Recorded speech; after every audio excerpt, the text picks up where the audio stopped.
Hello friends, તો આજે છે મારા ન્યૂ સોંગનું શૂટિંગ. તમે જોઈ શકો છો કે અમે અગરબત્તી જગાવી લીધી છે અને હવે અમે કરી રહ્યા છીએ અગરબત્તી. ત્યારબાદ કેમેરાને અને કેમેરા દાદાને પગે લાગી લીધું. ત્યારબાદ અમે ડાયરેક્ટર દાદાને પગે લાગી લીધું. ત્યારબાદ અમારું શૂટિંગ થઈ ગયું છે ચાલુ. ત્યારબાદ ડાયરેક્ટર દાદાએ પહેલા ટ્રેલર લીધું. ત્યારબાદ અમારું શૂટિંગ કમ્પ્લીટ ચાલુ થઈ ગયું. ત્યારબાદ મારા હતા ડાયલોગનો ટાઈમ, તો હું તો ફટાફટ 30 સેકન્ડના ડાયલોગ હતા તો હું તો જલ્દી બોલતી હતી. સામેવાળા ભાઈ પણ તમે જોઈ શકો છો કે કેટલા સ્પીડથી બોલે છે અને મારી એક્ટિંગ તમને બધાને કેવી લાગી મને જરૂર જણાવજો. ત્યારબાદ આવી ગયા મારા રૂમના શૂટિંગ. તો તમે જોઈ શકો છો કે જે હીરો છે એના રોવાના સીન છે. ત્યારબાદ મારા મેરેજનો સીન હતો તો મેં તો જાતે પહેરી લીધી માળા વરમાળા. ત્યાર પછી આપણે જોઈ શકો છો તમે કે અહીંયા બધા મોજ મસ્તી કરી રહ્યા છે. ત્યારબાદ મારા મેરેજ ચાલુ છે, મેરેજ થઈ રહ્યા છે.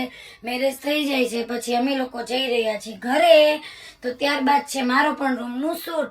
તો તમે જોઈ શકો છો કે કેવી મસ્ત મજાની રેડ લાઇટ છે અને મારું ફેસ કેવું લાગે છે અને હું દુલ્હનની સાડીમાં સ્પેશિયલી કેવી લાગુ છું મને જરૂરથી કોમેન્ટ કરજો. Bye bye.